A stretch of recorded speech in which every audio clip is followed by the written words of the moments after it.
पश्चिम Asia में जारी तनाव के बीच अमेरिका और ईरान के रिश्तों में एक नया मोड़ तब आया जब डोनाल्ड ट्रंप ने अमेरिका ईरान संघर्ष को लेकर युद्ध विराम सीज़फायर की समय सीमा बढ़ाने का ऐलान किया।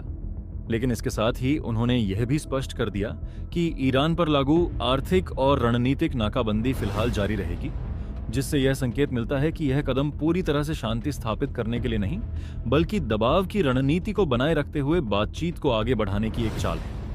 यह फैसला ऐसे समय में आया है जब ईरान और यूनाइटेड स्टेट्स के बीच लंबे समय से चला आ रहा तनाव कई बार युद्ध के कगार तक पहुंच चुका है और दोनों देशों के बीच विश्वास की कमी साफ तौर पर दिखाई देती है।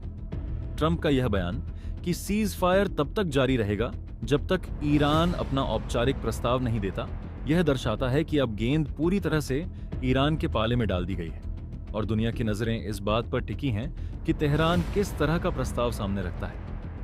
क्या वह अमेरिका की शर्तों के अनुरूप कोई समझौता करेगा या फिर अपने परमाणु कार्यक्रम और क्षेत्रीय प्रभाव को लेकर सख्त रुख अपनाए रखेगा? अमेरिकी राष्ट्रपति डोनाल्ड ट्रंप ने अमेरिकी ईरान के बीच जारी सीज फायर को बढ़ाने का ऐलान करते हुए कहा कि सीज फायर तब तक बढ़ा रहेगा जब तक ईरान अपना प्रस्ताव पेश नहीं कर देता और दोनों पक्षों के बीच चर्चा पूरी नहीं हो जाती। ट्रंप ने कहा कि यह फैसला पाकिस्तान द्वारा की गई अपील के बाद लिया गया है। वहीं ट्रंप के सीज फायर बढ़ाने के फैसले पर ईरान के संसद अध्यक्ष के सलाहकार ने तीखी प्रतिक्रिया दी है। उन्होंने कहा कि हारने वाला पक्ष शर्तें नहीं थोप सकता। उन्होंने ईरानी बंदरगाहों पर जारी नाकाबंदी को बमबारी करार दिया और इसके जवाब सैन्य कार्रवाई करने की मांग की। समंदर में अचानक बढ़ी हलचल ने पूरी दुनिया का ध्यान अपनी ओर खींच लिया है। जिस रास्ते को वैश्विक व्यापार की लाइफलाइन कहा जाता है, वहीं अब ताकत का सीधा प्रदर्शन देखने को मिल रहा है। एक तरफ चुनौती, दूसरी तरफ जवाब, और इस बार जवाब ऐसा है जिसने पूरे खेल का रुख बदल दिया है। दोस्तों, 18 अप्रैल के दिन ईरानी नौसेना ने भारत के 2 जहाजों को निशाना बनाया था, जिसके तुरंत बाद भारत ने आईएएस विक्रांत को हॉर्मुज के लिए रवाना कर दिया था। जैसे ही विक्रांत हॉर्मुज में दाखिल हुआ, वहां का पूरा माहौल अचानक बदल गया। जो आईआरजीसी अपने आप को हॉर्मुज का सिकंदर समझती थी, आज उसकी हालत भीगी बिल्ली की तरह हो गई है। समंदर की लहरें आज खामोश नहीं हैं। वे गवाही दे रही हैं एक ऐसे बदलाव की जिसकी धमक तेहरान से लेकर वॉशिंगटन तक सुनाई दे रही है। क्या किसी ने सपने में भी सोचा था कि होमज की उन संकरी राहों पर जहां दुनिया की महाशक्तियां आपस में उलझती हैं, वहां आज तिरंगा अपनी पूरी आन बान और शान के साथ लहराएगा? आज का दिन इतिहास के पन्नों में दर्ज होने वाला है, जब दुनिया ये मान चुकी थी कि दबाव के आगे भारत अपने कदम पीछे खींच लेगा। ठीक उसी वक्त समुंदर के सीने पर भारत की सबसे बड़ी सैन्य शक्ति आईएएस विक्रांत ने कुछ ऐसा किया कि पूरे समुद्र में हड़कंप मच गया। यह सिर्फ एक जहाज का आगे बढ़ना नहीं है, यह उन ताकतों को सीधा जवाब है जिन्होंने भारत के धैर्य को उसकी कमजोरी समझने की धूल की थी। ईरान की वह एक रणनीतिक गलती जिसने हमारे व्यापारिक जहाजों के लिए मुश्किलें खड़ी की थीं, अब उनके लिए ही भारी पड़ती दिखाई दे रही है। दिल्ली से निकले एक कड़े संदेश ने समंदर का पूरा समीकरण ही बदल दिया है। 2026 का भारत अब वह देश नहीं रहा जो अपने समुद्री हितों और व्यापारिक मार्गों को किसी भी बाहरी दबाव या खतरे के सामने झुकने दे। हिंद महासागर से लेकर अरब सागर तक फैले रणनीतिक जल क्षेत्र में भारत की मौजूदगी अब केवल भौगोलिक नहीं, बल्कि निर्णायक और प्रभावशाली बन चुकी है। जब ईरान के आसपास के समुद्री क्षेत्र में भारतीय जहाजों को निशाना बनाए जाने की घटनाएं सामने आईं, तो यह केवल एक सुरक्षा चुनौती नहीं थी, बल्कि भारत की वैश्विक विश्वसनीयता और आर्थिक ताकत पर सीधा प्रहार था। इसी चुनौती के जवाब में भारत ने अपने सबसे शक्तिशाली विमान वाहक पोत INS विक्रांत के नेतृत्व में 6 अत्याधुनिक और घातक युद्धपोतों की एक सशक्त टुकड़ी को उस क्षेत्र में तैनात कर दिया। यह तैनाती केवल सैन्य शक्ति का प्रदर्शन नहीं थी, बल्कि एक स्पष्ट संदेश था कि भारत अब अपने हितों की रक्षा के लिए किसी भी हद तक जा सकता है। भारतीय नौसेना की यह रणनीति किसी साधारण प्रतिक्रिया का परिणाम नहीं थी, बल्कि एक सुविचारित चक्रव्यूह थी। एक ऐसा सुरक्षा घेरा जिसमें दुश्मन की हर संभावित चाल को पहले ही भांपकर उसका जवाब तैयार रखा गया। आधुनिक रडार सिस्टम, स्टील्थ तकनीक, लंबी दूरी तक मार करने वाली मिसाइलें और अत्याधुनिक ड्रोन निगरानी, इन सब का संयोजन भारतीय नौसेना को उस स्तर पर ले गया है जहां से किसी भी शत्रु के लिए निकल पाना लगभग असंभव हो जाता है। यह वही भारत है जिसने पिछले 1 दशक में अपनी समुद्री शक्ति को तेजी से आधुनिक बनाया है और आज उसकी नौसेना केवल रक्षा तक सीमित नहीं बल्कि आक्रामक रणनीतिक क्षमता भी रखती है।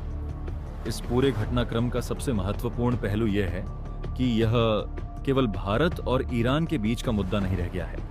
यह वैश्विक व्यापार, ऊर्जा आपूर्ति और अंतर्राष्ट्रीय भरोसे का प्रश्न बन चुका है। दुनिया के कई देश, खासकर एशिया और यूरोप, अपने व्यापार के लिए उन समुद्री मार्गों पर निर्भर हैं जिनकी सुरक्षा अब भारत सुनिश्चित कर रहा है। ऐसे में भारत की भूमिका एक क्षेत्रीय शक्ति से बढ़कर एक वैश्विक संरक्षक की बनती जा रही है। जब भारतीय नौसेना अपने जहाजों को सुरक्षित रास्ता प्रदान करती है तो वह केवल अपने व्यापार की रक्षा नहीं करती बल्कि वैश्विक अर्थव्यवस्था के एक बड़े हिस्से को स्थिर बनाए रखने में भी योगदान देती है। भारत की इस सख्त और निर्णायक कार्रवाई के पीछे एक गहरा रणनीतिक संदेश छिपा है। अब भारत किसी भी प्रकार के दबाव, धमकी या बाधा को स्वीकार करने वाला नहीं है। चाहे वह समुद्री डकैती हो, आतंकवादी गतिविधियां हों या किसी देश द्वारा अप्रत्यक्ष रूप से व्यापारिक मार्गों को बाधित करने की कोशिश, भारत हर स्थिति में अपनी ताकत और रणनीति के दम पर जवाब देने के लिए तैयार है। यह बदलाव केवल सैन्य ताकत का नहीं बल्कि राजनीतिक इच्छा शक्ति का भी प्रतीक है। आज का भारत समझता है कि उसकी आर्थिक प्रगति और वैश्विक प्रतिष्ठा का सीधा संबंध उसके समुद्री मार्गों की सुरक्षा से है। ऊर्जा आयात, निर्यात, व्यापार और अंतर्राष्ट्रीय सप्लाई चेन, ये सभी समुद्र के रास्ते ही चलते हैं। अगर इन रास्तों पर खतरा पैदा होता है तो उसका असर केवल भारत पर नहीं बल्कि पूरी दुनिया पर पड़ता है। यही कारण है कि भारत अब सिक्योरिटी प्रोवाइडर की भूमिका निभा रहा है, जिसमें वह न केवल अपने बल्कि अन्य देशों के हितों की भी रक्षा कर रहा है। INS विक्रांत के नेतृत्व में तैनात यह युद्ध पोतों की टुकड़ी भारत की समुद्री शक्ति का प्रतीक है। यह दिखाती है कि भारत ने न केवल तकनीकी रूप से खुद को मजबूत किया है बल्कि अपनी रणनीतिक सोच को भी एक नए स्तर पर पहुंचाया है।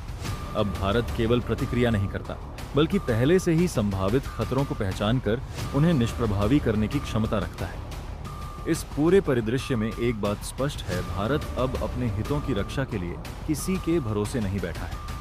वह खुद अपनी ताकत है, खुद अपनी सुरक्षा का गारंटर है। और जब उसके जहाज़ों के रास्ते में कोई बाधा डालने की कोशिश करता है तो वह केवल जवाब नहीं देता बल्कि ऐसा चक्रव्यूह रचता है जिसमें दुश्मन के पास बच निकलने का कोई रास्ता नहीं बचता। 2026 का यह भारत आत्मनिर्भर, आत्मविश्वासी और आक्रामक रणनीतिक सोच वाला भारत है। यह वह भारत है जो दुनिया को यह संदेश दे रहा है कि अगर आप उसके साथ खड़े हैं तो वह आपकी सुरक्षा की जिम्मेदारी भी निभाएगा, लेकिन अगर कोई उसके रास्ते में आने की कोशिश करेगा तो उसे उसकी कीमत भी चुकानी पड़ेगी। यही नया भारत है जो न झुकता है, न रुकता है और न ही किसी को अपने हितों के साथ खिलवाड़ करने देता है। आखिर विक्रांत ने ऐसा क्या कर दिया है कि पूरी दुनिया में भारतीय नौसेना के चर्चे हो रहे हैं? हॉर्मज़ में भारत ऐसा क्या बड़ा करने वाला है कि विक्रांत के साथ 6 और युद्ध पोतों को भेजना पड़ा है? और सबसे बड़ा सवाल कहीं ऐसा तो नहीं भारतीय जहाजों के साथ कोई अनहोनी हुई है? आज हम उन रहस्यों से पर्दा उठाएंगे जिसे वैश्विक मीडिया से छिपाया जा रहा है।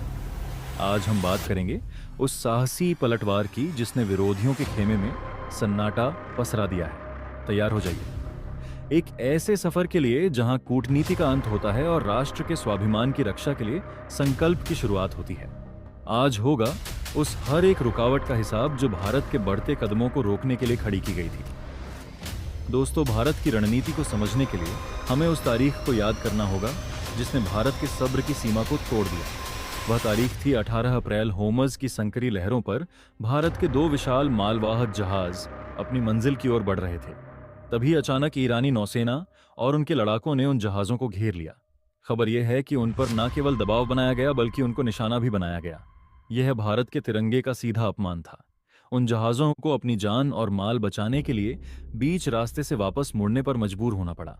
जरा सोचिए, जो जहाज भारत की प्रगति का सामान लेकर जा रहे थे उन्हें अपमानित करके वापस भेज दिया गया। जैसे ही यह खबर दिल्ली पहुंची, सन्नाटा पसर गया।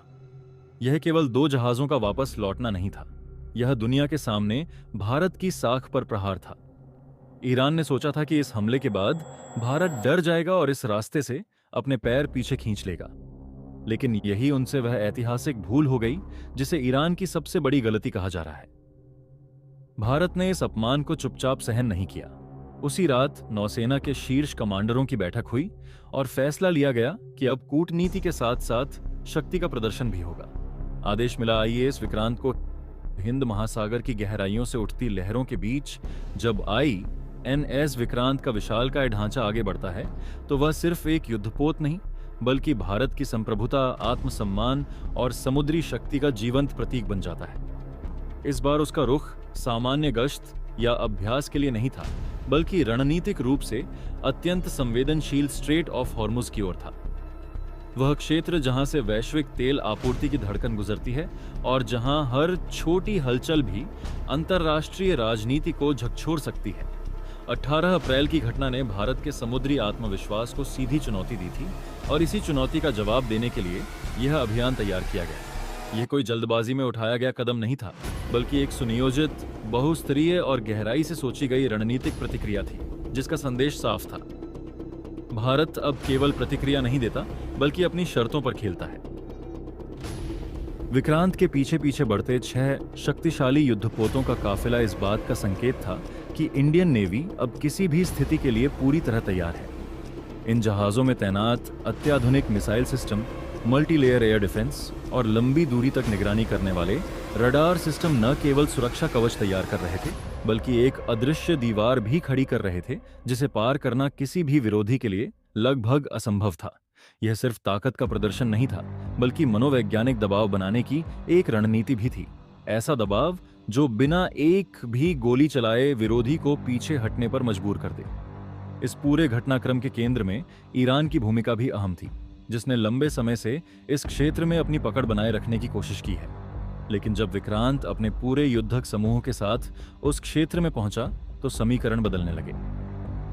अब यह सिर्फ क्षेत्रीय प्रभुत्व की बात नहीं थी बल्कि अंतर्राष्ट्रीय समुद्री नियमों और शक्ति संतुलन का मामला बन गया था।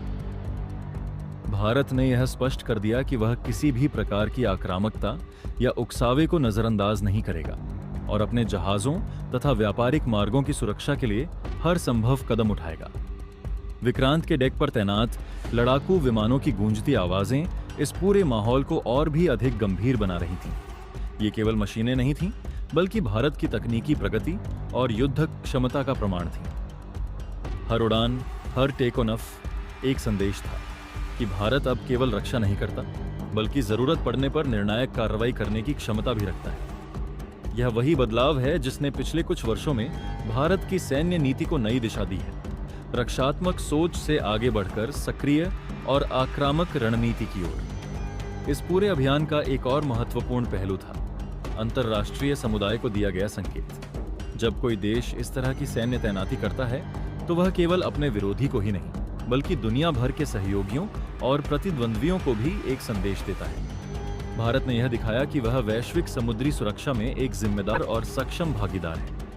यह कदम उन देशों के लिए भी आश्वस्त करने वाला था जो इस क्षेत्र से गुजरने वाले व्यापारिक मार्गों पर निर्भर हैं। हालांकि इस पूरे घटनाक्रम को केवल शक्ति प्रदर्शन के नजरिए से देखना अधूरा होगा। इसके पीछे गहरी कूटनीतिक सोच भी काम कर रही थी। भारत ने जहां एक ओर अपनी सैन्य उपस्थिति मजबूत की, वहीं दूसरी ओर संवाद के दरवाजे भी खुले रखे। यह संतुलन ही किसी भी बड़ी शक्ति की पहचान होता है, जहां ताकत और समझदारी दोनों साथ साथ चलते हैं। समय के साथ यह स्पष्ट हो गया कि विक्रांत की मौजूदगी ने क्षेत्र में शक्ति संतुलन को बदल दिया है। जो ताकतें पहले खुद को इस क्षेत्र का एकमात्र निर्णायक मानती थीं, उन्हें अब अपनी रणनीति पर पुनर्विचार करना पड़ रहा था। यह बदलाव केवल सैन्य स्तर पर नहीं बल्कि मानसिक स्तर पर भी था, जहां भारत की बढ़ती भूमिका को अब नजरअंदाज करना संभव नहीं रह गया था। भारत ने साफ कर दिया है कि हमारे जहाजों को वापस लौटने का दौर अब खत्म हो चुका है। अब अगर कोई हमारे रास्ते में आएगा तो उसे विक्रांत के इस चक्रव्यूह का सामना करना होगा। लेकिन असली सवाल यह है कि क्या यह तैनाती केवल एक रक्षात्मक कदम है या फिर विक्रांत हॉर्मज में कुछ ऐसा करने वाला है जिससे पूरे मध्य पूर्व का नक्शा बदल जाएगा। दोस्तों, जरा दिल पर हाथ रखकर सोचिए, क्या 2026 का यह शक्तिशाली भारत अपने जहाजों का ऐसा अपमान सह सकता है? 18 अप्रैल की उस काली रात ने हमें बता दिया कि अगर हम अपनी ताकत नहीं दिखाएंगे तो दुनिया हमें डराने की कोशिश करेगी। लेकिन आज हमारी नौसेना ने हॉर्मुज के अंदर जो सुरक्षा चक्र बनाया है, उसने हर भारतीय का सिर गर्व से ऊंचा कर दिया है। अगर आपको भी अपनी नौसेना के इस करारे पलटवार पर गर्व है और आप मानते हैं कि भारत ने विक्रांत को भेजकर बिल्कुल सही किया, तो उस लाइक बटन को भी दबाकर अपनी सहमति दर्ज कराइए। आपका एक लाइक दुनिया को बताएगा कि भारत अपनी सेना के साथ चट्टान की तरह खड़ा है और आज कमेंट बॉक्स खाली नहीं रहना चाहिए। मैं चाहता हूं कि आज पूरा यूट्यूब जय हिंद के नारों से गूंज उठे। अभी कमेंट्स में लिखिए जय हिंद और साथ ही अपने शहर का नाम भी लिखिए, ताकि हमें पता चले कि तिरंगे की यह धमक भारत के किस किस कोने तक पहुंच रही है। अभी सब्सक्राइब कीजिए और बेल नोटिफिकेशन ऑन कर लीजिए, क्योंकि अगले भाग में मैं जो खुलासा करने जा रहा हूं वह सुनकर आपके पैरों तले जमीन खिसक जाएगी। आखिर अमेरिका ने ऐसा क्या किया कि ईरान की सत्ता में तख्ता पलट हो गया, और क्या विक्रांत अब सीधे ईरान के करीब पहुंचने वाला है? चलिए अब आगे देखते हैं। दोस्तों, हॉर्मूज की उन संकरी लहरों पर इस वक्त जो नजारा है उसने रक्षा विशेषज्ञों के होश उड़ा दिए हैं। भारत ने वहां केवल जहाज नहीं भेजे हैं, बल्कि एक अभेद्य सुरक्षा दीवार खड़ी कर दी है। रणनीति को बारीकी से समझिए। आईएएस विक्रांत को केंद्र में रखकर उसके चारों ओर तैनात यह 6 युद्धपोत एक ऐसा इलेक्ट्रॉनिक कवच बना चुके हैं कि ईरान का कोई भी रडार या मिसाइल सिस्टम इनके करीब आने की सोच भी नहीं सकता। इसे नौसेना की भाषा में बैटल ग्रुप कहा जाता है।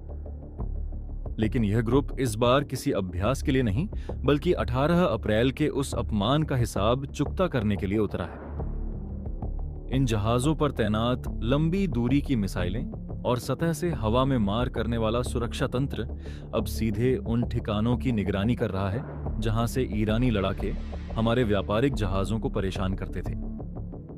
भारत का संदेश बहुत साफ है। अगर हमारे एक भी नागरिक या संपत्ति को अब खरोच आई तो पलटवार इतना सटीक होगा कि संभलने का मौका तक नहीं मिलेगा।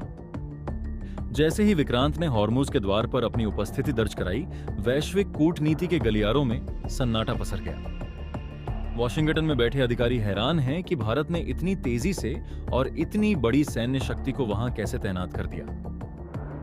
वहीं चीन, जो हमेशा हिंद महासागर में अपनी मौजूदगी बढ़ाने की फिराक में रहता है, वह भारत की इस प्रोएक्टिव डिप्लोमेसी को देखकर दंग है। चीन को अंदाजा भी नहीं था कि भारत अपने हितों की रक्षा के लिए ईरान जैसे देश के सामने इतनी मजबूती से खड़ा हो जाएगा। लेकिन सबसे ज्यादा बेचैनी ईरान के भीतर देखी जा रही है, जो IRGC कल तक हमारे जहाजों को डराकर वापस लौटने पर मजबूर कर रही थी। आज उनके रडार स्क्रीन पर विक्रांत के लड़ाकू विमानों के सिग्नल देखकर उनके पसीने छूट रहे हैं। विक्रांत से उड़ान भरने वाले टोही विमानों ने पूरे होर्मुज क्षेत्र में एक तरह का वर्चुअल पहरा बैठा दिया है। यह भारत की वह चुंबकीय कूटनीति है जहां हमने बिना एक भी शब्द बोले अपनी शक्ति से पूरी दुनिया को अपनी बात मनवा ली है। अब दुनिया के बड़े बड़े देश यह पूछ रहे हैं, क्या भारत वहां स्थायी रूप से रुकने वाला है? क्या यह तैनाती केवल उन 2 जहाजों का बदला है? भारत अब वैश्विक व्यापारिक मार्गों का नया थानेदार बनने की दिशा में बढ़ रहा है। यह सिर्फ एक राजनीतिक नारा नहीं, बल्कि बदलती भू राजनीति और अर्थव्यवस्था का संकेत है। अगर हम आज की दुनिया को ध्यान से देखें तो पाएंगे कि व्यापारिक मार्गों पर नियंत्रण ही असली शक्ति का केंद्र बन चुका है। इतिहास गवाह है कि जिसने समुद्री रास्तों और ऊर्जा आपूर्ति के मार्गों पर पकड़ बनाई, वही वैश्विक शक्ति के शीर्ष पर पहुंचा। आज वही खेल एक नए रूप में हमारे सामने है और भारत इसमें एक निर्णायक खिलाड़ी के रूप में उभर रहा है। इस पूरे परिदृश्य को समझने के लिए हमें सबसे पहले होर्मुज जलमरू मध्य स्ट्रेट ऑफ होर्मुज की स्थिति को समझना होगा। यह दुनिया का सबसे महत्वपूर्ण तेल मार्ग है, जहां से वैश्विक तेल आपूर्ति का लगभग 20% गुजरता है। यदि यहां किसी प्रकार का संकट उत्पन्न होता है तो इसका असर सीधे दुनिया की अर्थव्यवस्था पर पड़ता है, और यही वह बिंदु है जहां ईरान की आंतरिक स्थिति और उसकी सैन्य सियासी संरचना वैश्विक समीकरण को प्रभावित कर रही है। हाल के घटनाक्रम यह संकेत देते हैं कि ईरान के भीतर सत्ता का संतुलन तेजी से बदल रहा है। ईरानी रिवॉल्यूशनरी गार्ड्स IRGC का प्रभाव इतना बढ़ चुका है कि वह अब सिर्फ एक सैन्य संगठन नहीं, बल्कि एक समानांतर सत्ता केंद्र बन चुका है। सूत्रों के अनुसार ईरान की पारंपरिक राजनीतिक संरचना कमजोर होती जा रही है और वास्तविक निर्णय अब पर्दे के पीछे से लिए जा रहे हैं। यह स्थिति केवल ईरान के भीतर की राजनीतिक अस्थिरता का संकेत नहीं है, बल्कि यह पूरे मध्य पूर्व में एक बड़े बदलाव की ओर इशारा करती है। जब किसी देश की सत्ता सैन्य ढांचे के हाथों में केंद्रित हो जाती है तो उसकी विदेश नीति अधिक आक्रामक और अप्रत्याशित हो जाती है। यही कारण है कि होर्मुज क्षेत्र में तनाव लगातार बढ़ रहा है। और दुनिया के बड़े देश इस स्थिति पर पैनी नजर रखे हुए हैं। अब सवाल यह उठता है कि इस पूरे खेल में भारत कहां खड़ा है। भारत ने पिछले कुछ वर्षों में अपनी रणनीतिक सोच को पूरी तरह बदल दिया है। पहले जहां भारत केवल एक उपभोक्ता अर्थव्यवस्था के रूप में देखा जाता था, वहीं अब वह सप्लाई चेन कंट्रोलर बनने की दिशा में काम कर रहा है।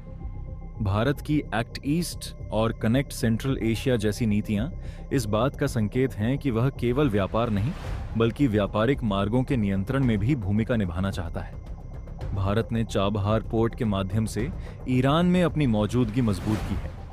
यह बंदरगाह भारत को अफगानिस्तान और मध्य एशिया तक सीधी पहुंच देता है, जिससे वह पाकिस्तान को बाईपास कर सकता है।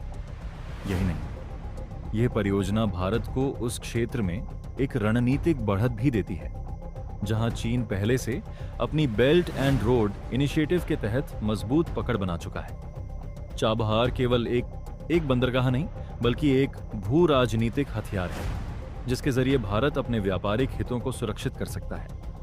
दूसरी ओर, भारत ने हिंद महासागर में अपनी नौसैनिक क्षमता को तेजी से बढ़ाया है। भारतीय नौसेना अब केवल रक्षा तक सीमित नहीं है, बल्कि वह सी लेन सिक्योरिटी यानी समुद्री व्यापार मार्गों की सुरक्षा में भी सक्रिय भूमिका निभा रही है। हिंद महासागर में भारत की स्थिति उसे एक प्राकृतिक लाभ देती है, क्योंकि यह क्षेत्र दुनिया के सबसे व्यस्त व्यापारिक मार्गों में से एक है। भारत इस लाभ को एक रणनीतिक ताकत में बदलने की कोशिश कर रहा है। ईरान में IRGC के बढ़ते प्रभाव का भारत के लिए एक अलग महत्व है। एक ओर यह स्थिति क्षेत्र में अस्थिरता बढ़ा सकती है, जिससे भारत के ऊर्जा आयात पर असर पड़ सकता है। दूसरी ओर, यह भारत को एक अवसर भी देती है कि वह एक स्थिर और भरोसेमंद शक्ति के रूप में उभरे।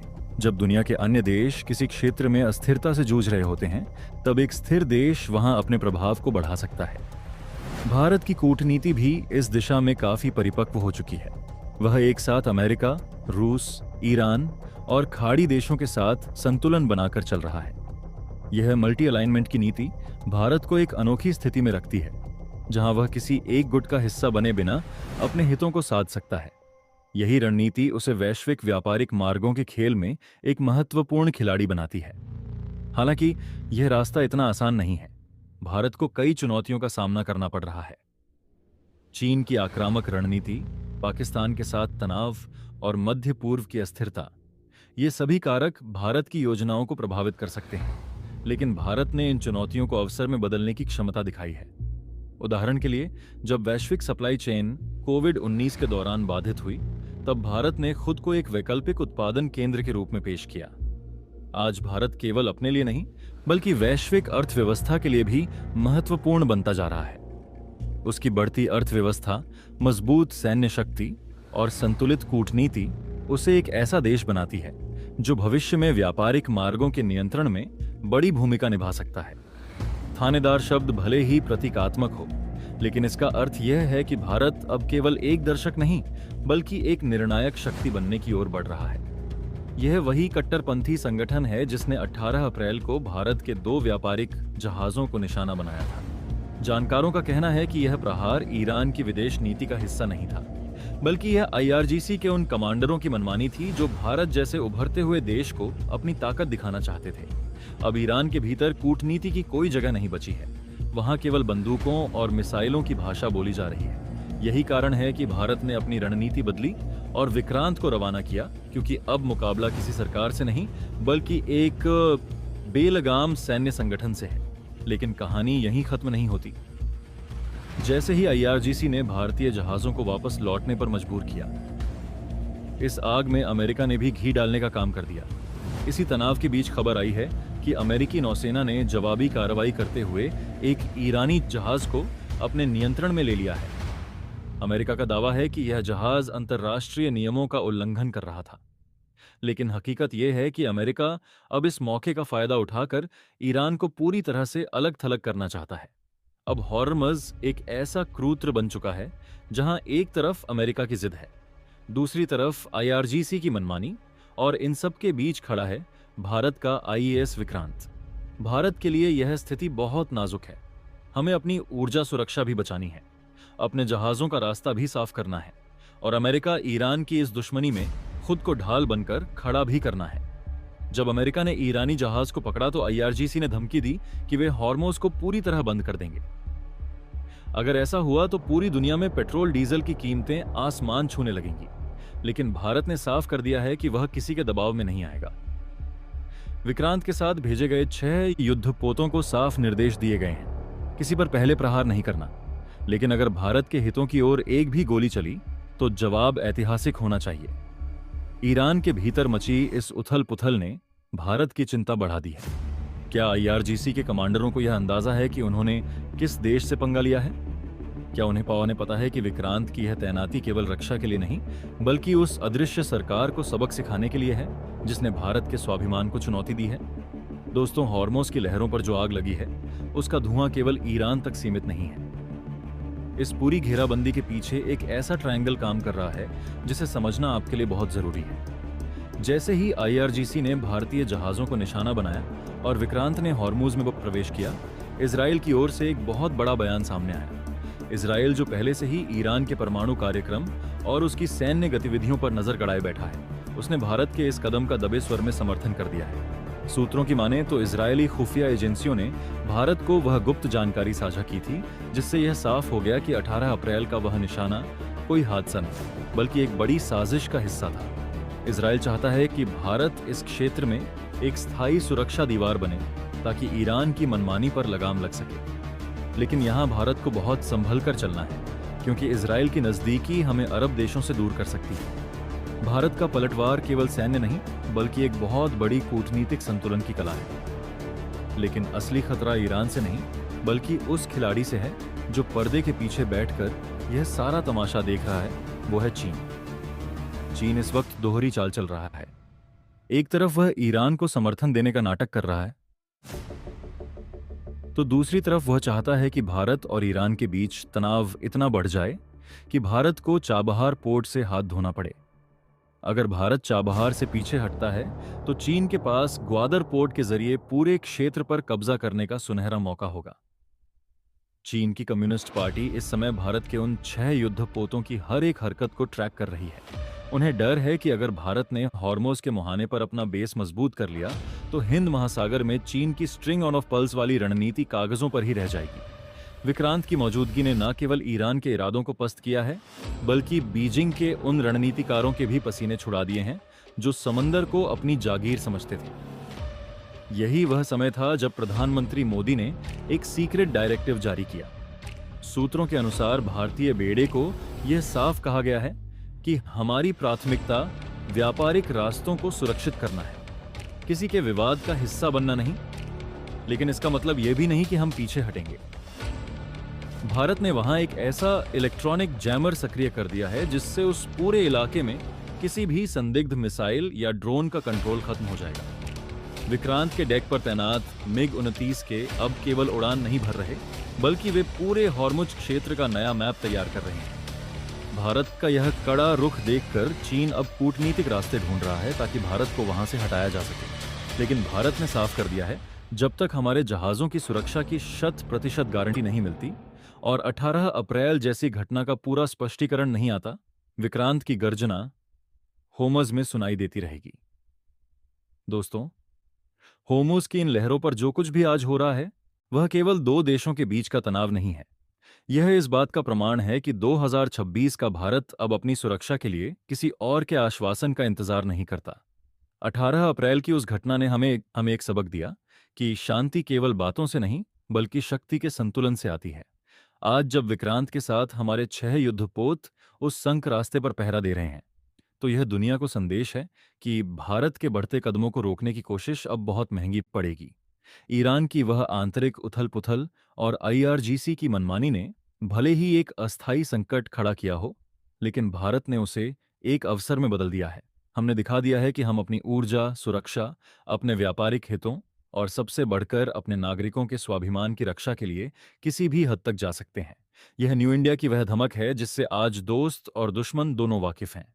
अंत में सवाल यह नहीं है कि होर्मुज में क्या होगा, सवाल यह है कि क्या हम एक राष्ट्र के रूप में अपनी इस बढ़ती हुई शक्ति को संभालने के लिए तैयार हैं। भारत ने अपना स्टैंड साफ कर दिया है। हम शांति चाहते हैं, लेकिन अपनी शर्तों पर हम प्रगति चाहते हैं।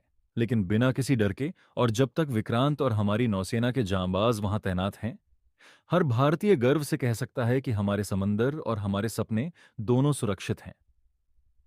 दोस्तों, अब हालात उस मोड़ पर आ चुके हैं जहां हर अगला कदम केवल एक रणनीतिक चाल नहीं, बल्कि एक संभावित इतिहास बन सकता है। होमस की वे संकरी लहरें, जिन पर अब तक दुनिया की ऊर्जा सप्लाई निर्भर थी, आज वैश्विक ताकतों के टकराव का सबसे संवेदनशील केंद्र बन चुकी है। और इस पूरे घटनाक्रम के बीच भारत जिस तरह से खड़ा है, वह केवल एक एक प्रतिक्रिया नहीं, बल्कि एक सोची समझी गहराई से तैयार की गई रणनीति का परिणाम है। आईएएस विक्रांत की तैनाती को अगर केवल एक सैन्य कदम समझा जाए, तो यह बहुत बड़ी भूल होगी, क्योंकि इसके पीछे एक बहुस्तरीय योजना काम कर रही है, जिसमें सैन्य शक्ति, कूटनीतिक संतुलन और आर्थिक सुरक्षा तीनों एक साथ जुड़ते हैं। भारत ने इस बार केवल अपनी ताकत दिखाने के लिए कदम नहीं उठाया है, बल्कि यह स्पष्ट संदेश दिया है कि अब वह किसी भी स्थिति में अपने हितों से समझौता नहीं करेगा। विक्रांत के नेतृत्व में जो बैटल ग्रुप हॉर्मोज में सक्रिय हुआ है, वह आधुनिक नौसैनिक युद्ध का सबसे उन्नत उदाहरण है। यह केवल जहाजों का समूह नहीं, बल्कि एक चलता फिरता एकीकृत युद्ध तंत्र है, जिसमें हर प्लेटफॉर्म एक दूसरे से जुड़ा हुआ है। इस पूरे सिस्टम की सबसे बड़ी ताकत इसकी रियल टाइम सूचना क्षमता है। यानी कि जैसे ही किसी भी दिशा में कोई संदिग्ध गतिविधि होती है, उसकी जानकारी तुरंत पूरे बेड़े में फैल जाती है और प्रतिक्रिया देने की प्रक्रिया शुरू हो जाती है। इस तरह का नेटवर्क केवल रक्षा के लिए नहीं, बल्कि किसी भी संभावित खतरे को शुरुआत में ही निष्क्रिय करने के लिए बनाया जाता है। यही कारण है कि ईरान की तरफ से अब तक कोई बड़ी सैन्य प्रतिक्रिया सामने नहीं आई है, क्योंकि उन्हें यह एहसास हो चुका है कि सामने जो ताकत खड़ी है, वह केवल दिखावे के लिए नहीं, बल्कि हर स्तर पर तैयार है। लेकिन दोस्तों, इस पूरी स्थिति का सबसे अहम पहलू यह है कि भारत ने अपनी रणनीति को पूरी तरह संतुलित रखा है। एक तरफ वह अपने जहाजों और व्यापारिक रास्तों की सुरक्षा के लिए पूरी ताकत लगा रहा है,